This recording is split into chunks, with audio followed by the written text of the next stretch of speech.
Every object has a natural frequency.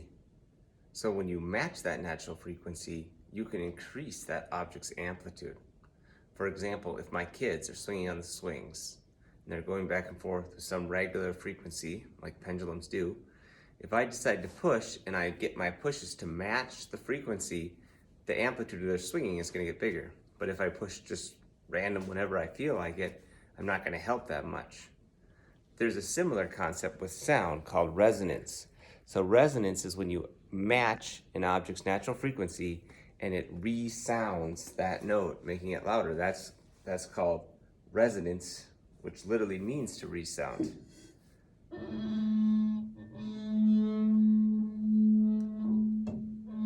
I am vibrating the rim of this large glass to match its natural frequency, which is a low note. This glass is a fair amount higher.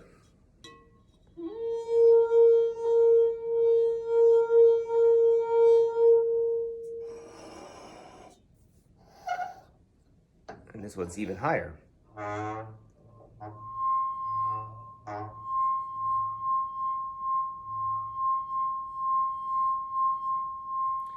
We've already talked about how every object has a natural frequency.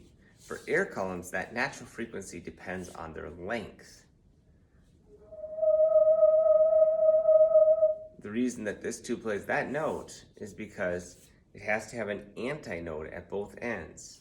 So if you figure that the wavelength must be twice as long as the tube, take the speed of sound, which in air is usually 343 meters per second, divide by twice the tube length, and you'll get the natural frequency.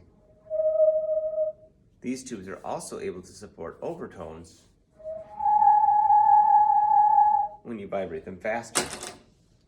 So if I pick one of these boom whackers, it has one frequency that is its natural frequency. If I match that with a tuning fork, it will resonate. The sound is amplified.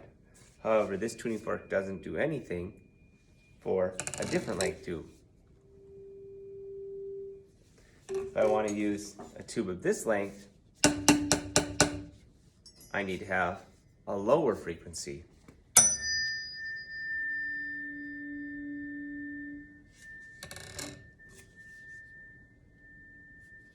Each frequency will only resonate tube lengths that match that natural frequency. These are open tubes, but I can also do this with a closed tube. If I have a closed tube that is being closed by water, I can make a variable tube length, kind of like how the trombone has a variable tube length. That allows me to find the right length to match the natural frequency of any tuning fork I pick. So this tuning fork is 288 hertz, so I can find the right tube length. But since this is a closed tube, the wavelength of the closed tube is 4 times the length from here to the water.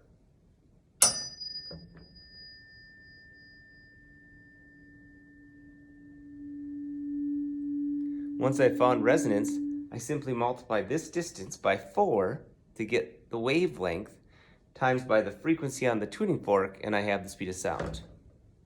I can build up a loud vibration in this bar by putting rosin on my fingers and forming a longitudinal wave in the bar by pulling my hands across the bar. I grab the bar in the center so that I know my fingers are making a node right here in the middle. Then with each pull, I'm creating a longitudinal wave that I build up by adding to the reflected waves.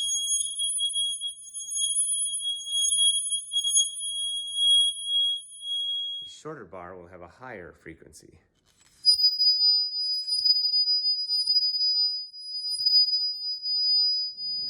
I can also resonate tubes by heating the air at the bottom of the tube.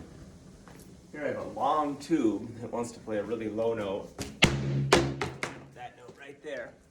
And so all I need to do is match that note, get it to resonate, by vibrating the air by heating it.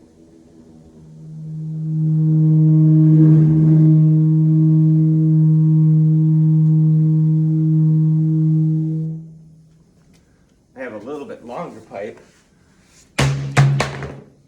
it's a little bit difficult to resonate because I can't stand it straight up. So I'll try to do it at an angle.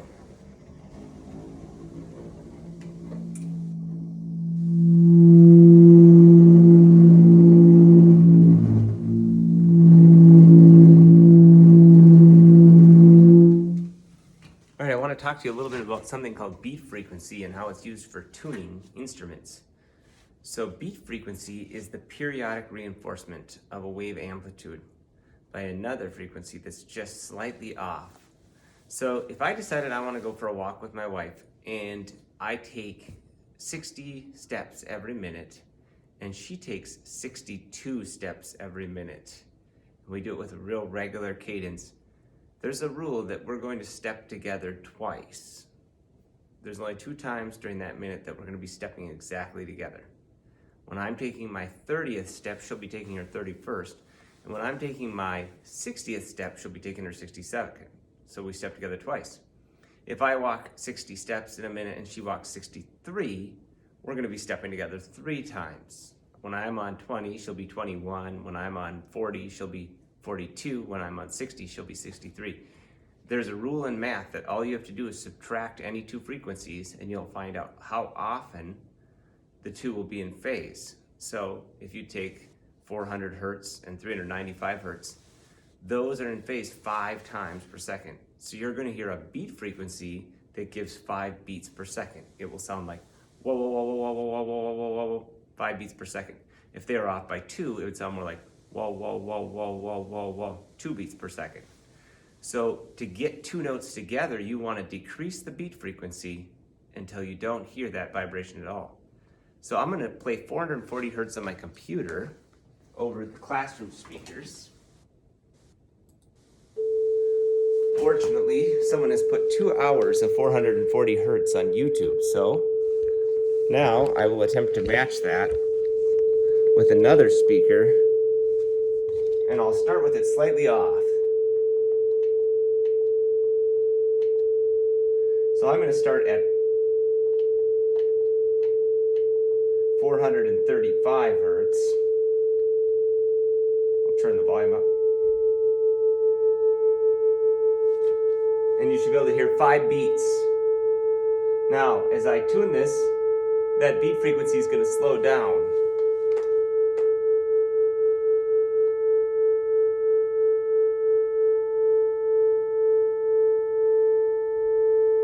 That's only 1 beat there. Now we're in tune, we don't have a beat frequency. Now if I go above it, it'll start picking up again.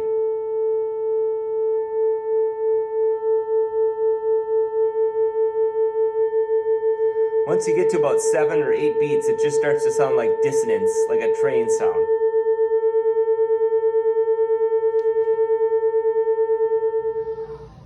When I play a string, I can shorten it by holding down a fret.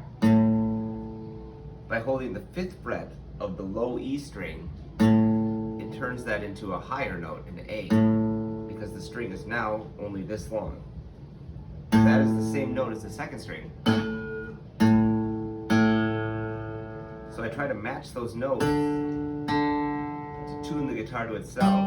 But actually, when you pluck a string, it's supporting many vibrations at the same time. All of the overtones are also being heard. So to get a pure tone, you can make the harmonics ring out by just lightly touching the string.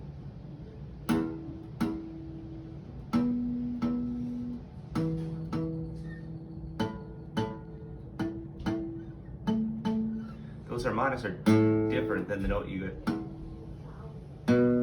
if you actually fret it. So I use those harmonics for tuning. If I do the 5th fret of the E string as a harmonic, that's actually a node.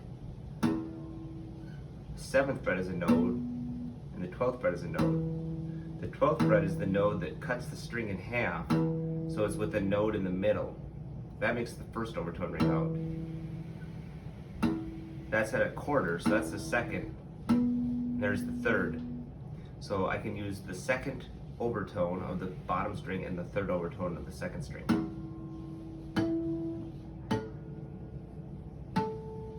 Now if 2 strings are slightly off, you'll hear a beat frequency. Okay, if I tune 2 notes and I hear a whoa, whoa, whoa, whoa, whoa, whoa sound, I know that they're slightly off.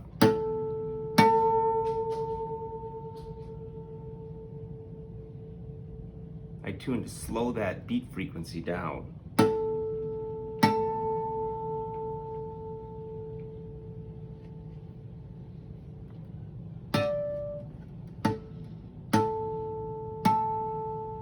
There, now I don't hear a beat frequency.